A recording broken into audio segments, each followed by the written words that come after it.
Alright, welcome to ETN News. We just had a 6.2 earthquake, and that is in the Japan region. That is 355.0 miles deep. And one up into Russia, 5.5, 46.6 miles deep, but 45.6 miles deep. And the Cascadia, like I was saying yesterday, I was telling it on my hotspot off of Oregon update, it looked like it had already released the pressure, but still watch for a large quake because we don't know what's going to go on with that release. Alright, the Cascadia, and we had another 5 up here yesterday. It's not showing it now, it's past 24 hours.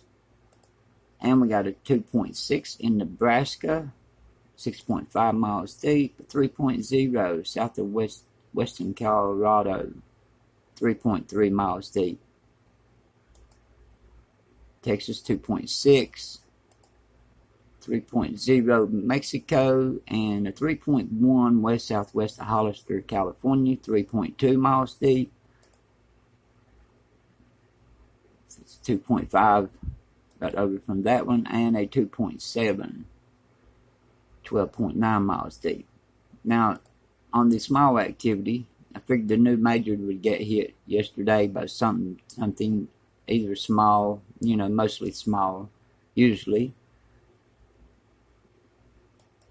But we got a 2.1 south-southwest of Pleasant Plains, Arkansas, 3.3 miles deep, and a 1.5 northwest of Lynn, Arkansas, 2.0 miles deep.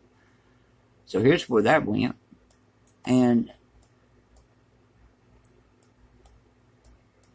it's released. We still got Alaska that's piling up with small activity though.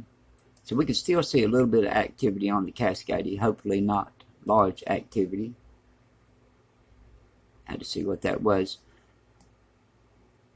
Alright, now another thing, Hawaii, you can see how it's doing, coming all the way down toward this. Let's see what spot that is. That's Fern Forest, south of Fern Forest. And we had a 4.1 there, 4.4 miles deep. Now you can see what a crack going through here. And this is coming right down to it. And out in the ocean, 2.8. We've been getting activity over this way. Yesterday we had one here and one here that I didn't get to report. And that's 2.2. Alright, a swarm down toward Pahala. There's always movement going on down here. Something may occur down there in the future. The chambers. Okay, now another thing. This satellite. We got the Go 16 Live satellite.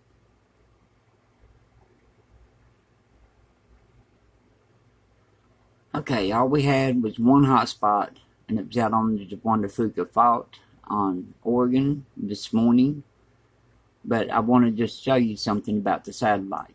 This here is a fire, and it is north of Santa Barbara, California. And you can see the fire right here. Here's Santa Barbara. And look how much, how far it's extended out through here. That is a lot of land being torched. Alright, now, I hope no one's harmed during this. But we got to go over here. This is the satellite imagery of the fire. Now this is the satellite imagery of the hotspot out from Oregon yesterday. See if I can find it here. Now, see, this is on the ocean floor, underwater. That's the reason you don't see any yellow right here. It's because as it comes up, it cools it. But this is on the ocean floor, and it is at the surface when it does that. How many acres is this if you was out, in the ocean? You can see right here. There's the land. You can see how much land it would take up. So the Go 16 Live satellite is very important to watch. But like I said, there's only one hot spot out from Oregon, and it was way out from this one, and it's a little deeper than this one. This one here was at the surface, so it would cause, sometimes large activity to occur. And usually it moves from here and goes several miles and sometimes hundreds of miles before the earthquake strikes. So it could be down through California, it could be anywhere, this earthquake here. But I would say that it's already played its part.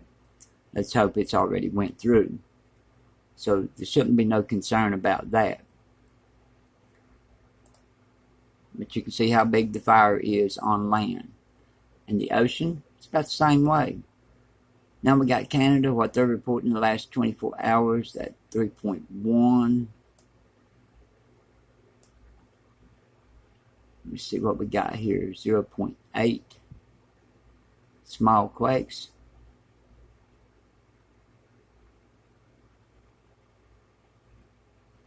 Alright, now here's the storm.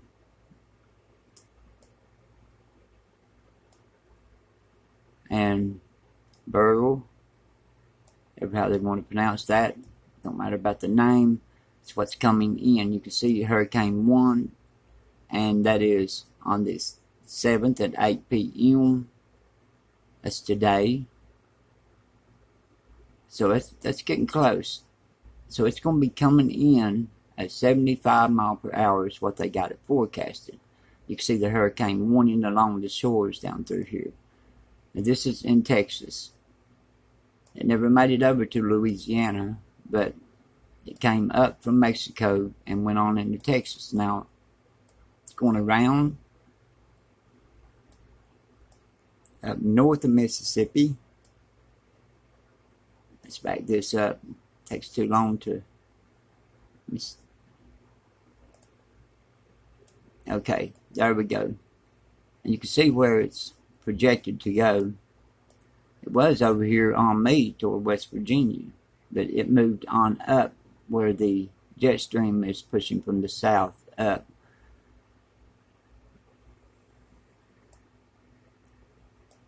Okay, let's watch this, see what goes on.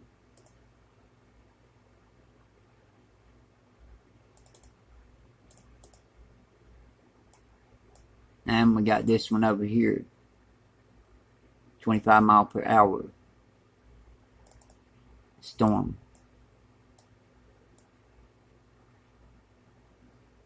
Alright, now let's watch it. If it'll move.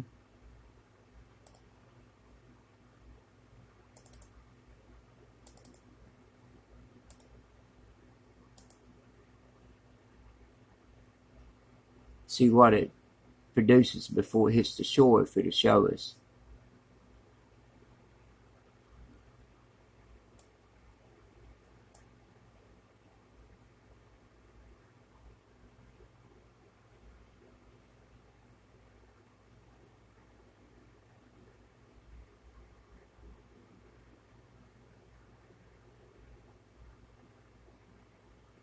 Okay, you can see the storm coming right in. Let's see if we can pause that right there. See where it's hitting at. Okay, Bay City, in between Bay City and El Campo. Alright, that's where it's coming in at.